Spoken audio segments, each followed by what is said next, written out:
It's not the worst video game movie of all time, so I know you could kick me out right there and then, but I will leave, be gone with me. It's actually the Assassin's Creed movie, and you know why that is, Cleary? Why is that, Ewan? It's because it's the video game movie that makes the least sense why it's bad, because you think about it, Assassin's Creed, Ubisoft's beloved franchise that's been going strong since 2007 now, lends itself really well to, you know, historical action films. You think of the likes of your Robin Hood, Prince of Thieves, your Mask of Zorros, you got all sorts that could go well with this.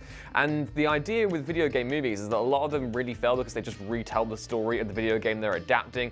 And Assassin's Creed has never really been that way. It's always been about each game, it kind of has a new arc, a new setting, a new protagonist to go and take forth. But the Assassin's Creed movie, even though it got the guy who did the Macbeth movie with Michael Fassbender, even though it got Michael Fassbender, even though it got Jeremy Irons and Marion Cotillard, it was still really bad. It chose a new setting for Assassin's Creed during the Spanish Inquisition, which is a great idea. You've already made the first correct step there in adapting Assassin's Creed to a different medium. But they kept in all the modern day bollocks and it was really bad. And it just made, I remember watching it and I was like, how have you done this? How? A video game movie's cursed because you've got the Macbeth guy, you've got Michael Fassbender, you've got all these great actors, and you've done the right, you've literally made the the most right decision you could have done with this film, and yet it's still bad. And I was just kind of, I was like, that's it, they can never do a good video game movie now, that's all them gone, they can't. If Assassin's Creed, the movie, with a new setting can't work, then what hope does Uncharted with Tom Holland have? None, I tell you, none. Right, you're going to hear a lot from other people about why X video game movie is bad, why that particular film is bad, why that one film is really bad. But I'll tell you what the worst one is, right? And that is Hitman, because not only did they make all the mistakes once, they made them twice. In fact, they made them worse the second time around, because you've played Hitman. Right? What's the best part of Hitman? Isn't it stoically pacing the corridors and it's slow gaming?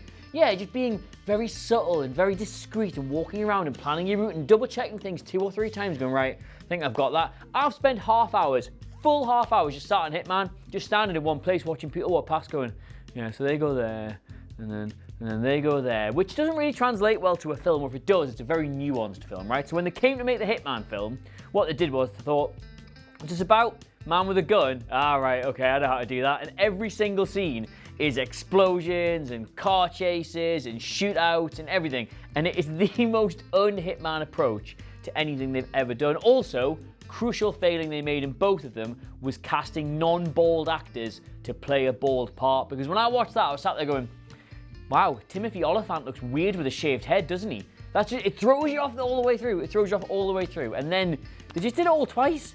They made the same bad film twice. If they'd not called it Hitman, it would be just generic action schlock. It may be redeemable in that sense, but like, they were nothing like the Hitman films at all. There was no subtlety to them. There was no planning to them. There was no like incredible execution of a complex hit at any point. It was just boom and head shaving and bang bang, and no. There's plenty of that already. Timothy Oliphant's never recovered, have you? No, did his hair grow back at least? I don't know. That's, ooh, God, R.I.P. Let me regale you with a tale of DOA Dead or Alive. Now, this came out in like 2006 or something, peak sort of teenage me, and I thought I was loving Dead or Alive back then. That was one of like the premier fighting game franchises. Still, well, I was gonna say still good. DOA 6 was not good, but whatever. Back in the day, it used to be pretty solid. Dead or Alive used to be a big old deal, and I thought that the movie would just be big dumb fun because the Tekken movie had come out beforehand, and that was terrible. The guy that they cast as Jin Kazama was a little weed, and it was really, really bad.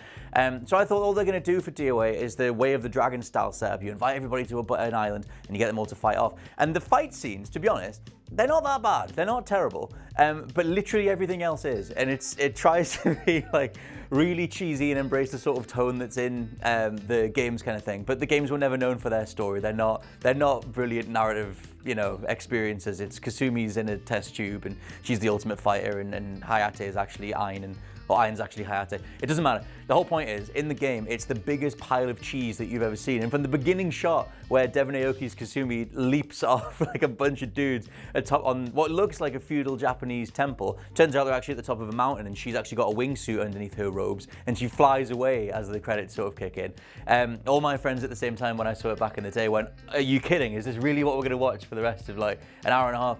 And maybe that makes it the best video game movie of all time. I don't know. But the sheer level of not give a hootery that they had for that movie, from that thing to completely making Leon like this weird military dude who literally, when he does that with his arms, it makes like a gun cocking noise, which I love. I kind of love.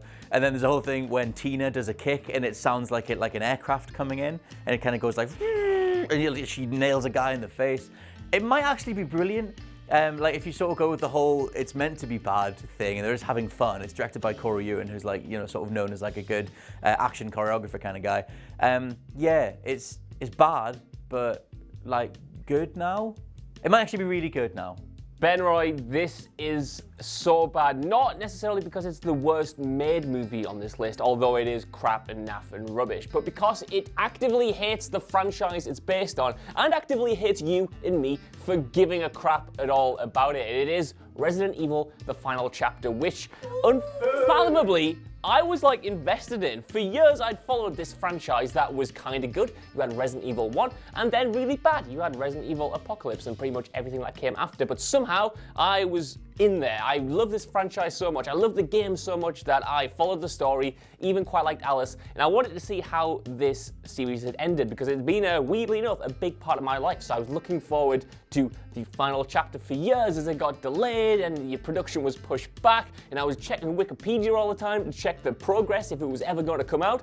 And it did come out, and it pretty much just I love you for giving a crap. This series has the worst continuity, perhaps, in cinema history. It does not remember things that happened in the previous movies. So when you've got a last final film that's supposed to wrap up the entire story, you know, satisfying and coherently, it just doesn't not give a crap about what came before. It doesn't care about you, doesn't care about the people in it. The video game characters that you want to see who were set up perfectly at the end of the previous movie with all of your favorite characters on top of the White House about to fight against an army of monsters. Doesn't happen. It's just thrown away in the opening scene. They're all dead off screen. You know, why would you care? Why would you want to see, you know, the likes of, you know, Leon S. Kennedy fighting on top of the White House against a bunch of monsters? You don't want to see that. You want to see Alice walk around the desert a bit because Paul W.S. Anderson saw Mad Max and thought, I could do that. I can finish the final movie by ripping off Mad Max and just doing the shaky camera stuff, but not really knowing why I'm doing the shaky camera stuff all the time. But it's probably cool because I saw it in The Dark Knight. Make this fun. And it's not fun. And who's the guy from Game of Thrones who's in it? Ian Glenn. We didn't want Ian Glenn back. It doesn't bring back any other characters, but Ian Glenn's back for some reason, doing that bad accent. It's poorly acted. None of it makes sense. It's terrible. It's bad. I don't like it. And yet I've seen it 3 times. Explain that to me. I am a glutton for punishment, and I'm here begging you, Paul, please don't make any more. I've suffered enough. I wasn't playing the long game. 10 years of investment in this series, 10 years. Now it's gone. Well, I'm gonna have 2. Cheeky. Yep. Because they sort of fit the same sort of narrative, in that the people who made them didn't actually know anything about the video games that they made films from. By the look of it anyway. So the first one is probably going to get me a little bit of heat because people seem to like this film, and it's Rampage, starring The Rock. That's the only good one. It's all right. No, it's not. It's though, really it's better than all right. There's a spectrum of how bad it is, and wrong people, let's call them you guys, say it's good, and right people, let's call them me, say it's awful. I really like The Rock. I could watch him in almost anything. But this is really, really bad film. It has nothing to do with Rampage other than somebody looked at a picture of Rampage and thought, big animals. That's what I'm going to do. The plot is ludicrous. It's a monster movie that has no charm whatsoever, and it's just awful and stupid and brawny, and I don't like it at all. That's what Rampage is. But it isn't. This guy unconscious and he saves him somehow. Yes, but Rampage is quite funny as a game, and it should have been like that. And it should have ended, this is why I don't like it, with The Rock turning into an 80-foot rock and fighting one of the animals. Why didn't it just do that? I would have been happy. The other one is Super Mario Brothers, which again, I think the entire premise of this was based on somebody going, do you know there's a story about two plumbers and dinosaurs, and that's all they asked for, nothing else. It's just a diabolical, horrible movie, and it should have passed into the point now where it's so bad it's good and it should be a cult classic. But the very fact that it is not indicates exactly how bad it is. Ben, right? What's the worst video game movie?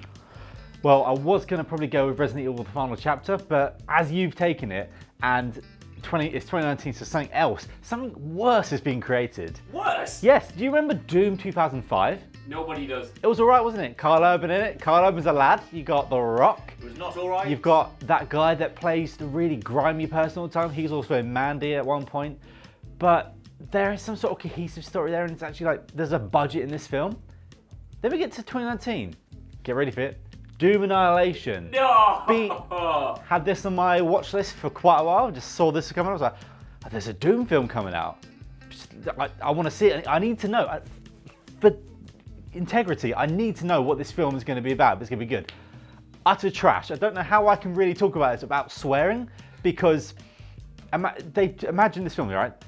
They found a corridor and they thought, if we get some gels, let's light this 4 or 5 different ways. So it's blue this time, it's red, it's green. That's all it is. And then they removed some sand on the floor and shot there. There's just no budget here. They find a guy on the floor with no head. Oh, that's Blazkowicz. Oh, that's a reference to Wolfenstein. No one cares. Make the film good. And then we finally see the aliens, or demons as they're meant to be, but they're a little more like random aliens. Like, I watched Signs the other day, a little more like them than they're supposed to with the demons in Doom. Crap.